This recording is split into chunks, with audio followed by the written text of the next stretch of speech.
eh ben c'est un stupéfiant.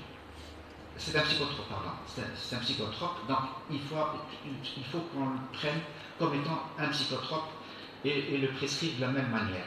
Alors au Conseil de l'Ordre, on a mis évidemment, comme l'a bien dit le président du Conseil de l'Ordre, on a mis des registres à la disposition des médecins.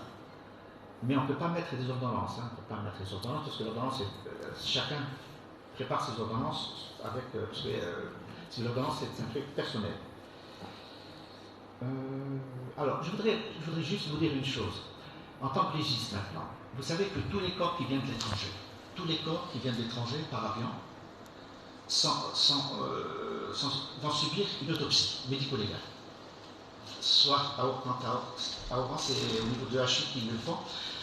Évidemment, vous allez comprendre que c'est dans un but préventif. Voilà. C'est en même temps préventif et en même temps pouvoir vérifier un petit peu le corps, si c'est la véritable identité et si c'est vraiment s'il n'y a pas autre chose. Voilà. Je voudrais pas dans les circonstances de la mort.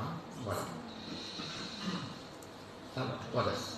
Et puis je voudrais parler aussi des body packers. Les body packers, c'est des gens qui transportent la cocaïne qui l'avalent et qui la transportent, qui viennent peut-être par avion, d'accord? Et puis après, il la rejette et il la récupère. Donc ça, il faut faire très attention.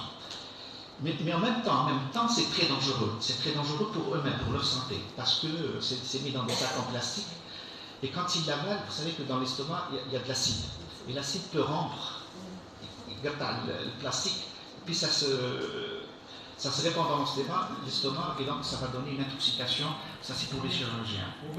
Voilà, c'est une overdose. Donc, aux chirurgiens, de faire très attention dans les cas de body packer. Et moi, j'en ai vu des cas. Voilà. Merci beaucoup, Monsieur le Président.